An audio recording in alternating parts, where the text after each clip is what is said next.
Do you think BMWs are unreliable? People say that American muscles, German Condis, they're unreliable. Hey, you want to know 5 things that we don't like about the BMW X5? Here we bloody go. Reliability. Many of these engines have a shocking reputation for things going horribly wrong.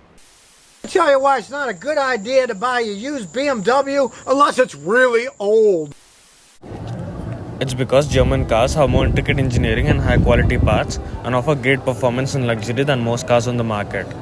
This fact alone makes them more expensive to maintain, and it doesn't matter if a car is a Mercedes-Benz or a Volkswagen. It is true that some BMWs break down a lot more often, and they're caused by more of drivers taking shortcuts like replacing parts with low quality components or not maintaining the vehicle properly. But then, a lot of owners do this to their cars across all brands. So why is this a specific BMW problem and not a Toyota or Lexus problem? For that, here's my theory. Planned obsolescence is not an exclusive thing to automotive industry.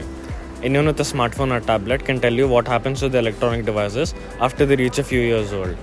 For these industries, from Apple to Ford, they need to make a constant stream of buyers, and many consumers don't intend to buy their new cars every time they go out of date. Forced obsolescence goes back decades in the modern industry. In the world of competitive pricing, the factory only makes money on parts. Car manufacturers felt that trying to make their money on the sale of a car is short-sighted and that real money is there in part sales down the road. So the scheme is to make exciting, appealing, high-performance cars and sell it relatively cheap with full intentions on making all the profits on part sales. Cooling system component failures are something that BMW owners often experience. There are different reasons why these issues develop, but plastic pieces are often ones to blame. Once these parts age and are in use for a while, they become brittle and break. When such dilemmas arise, antifreeze leaks develop and people's vehicles overheat. You'll want to resolve these matters promptly, as trying to drive with low coolant can cause significant engine damage. And next are window regulators. Ask anyone who has ever owned a BMW and what part fails, and you're likely to hear about window regulators on more than one occasion. These parts are notorious for early damage, and what happens next? The windows will not roll up or down. At BMW dealerships, customers pay a lot of money to get their windows fixed. All car manufacturers make money on parts, but BMWs have always been especially notorious for this. For years, they use a unique design for their 4 cylinders, which make them extremely expensive to replace. They have since changed this, but they still significantly make more profit on parts than any other company. But then the bigger picture would be that BMWs have always been a vehicle that was designed with performance in mind. This means that they push the limits of their car parts and components much further than regular cars do. This means that their parts will wear out faster than a normal car would and would require replacement. Not all BMWs are rolling calamities waiting to empty your wallet.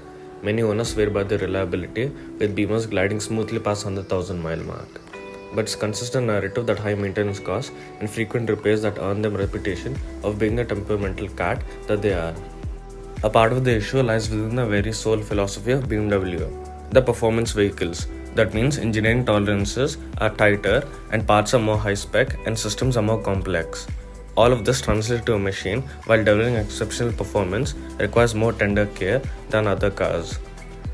Modern BMWs are a symphony of electronics and proprietary parts which can throw mechanics off a loop. Moreover, once you've gone out of warranty, you may need to find yourself a specialist, and a specialist knowledge often commands a specialist price. Plus, unlike some other mainstream manufacturers that churn out parts in greater volumes, the bespoke nature of BMW components can mean heftier price tag for replacements. And then there's technology. BMW, like many German car companies, loves to ride the cutting edge. New tech is cool and all, but it hasn't stood the test of time. So with innovation comes a greater risk of something going wrong. Why haven't they fixed it? Well, improving reliability is a complex beast. It's possible that BMW does work on their reliability scores, but their priorities might be more towards performance and luxury over long-haul toughness. Could they do better? Possibly. But it's also part of the trade-off when you sign for a car that prioritizes performance and the latest tech. Now, this doesn't mean people don't have problems even with normal use, but there are some things that I believe make a difference. BMW recommends oil changes every 10,000 miles, but you want to do them every 5,000. Make sure that you get some highway miles in. The alternator on BMW disengages under hard acceleration to aid in gas mileage. So even if you're driving around the town for 20 minutes, you might not be charging the battery. Accumulate some highway miles and make sure that you can coast. Even a 5-mile run on cruise control will help.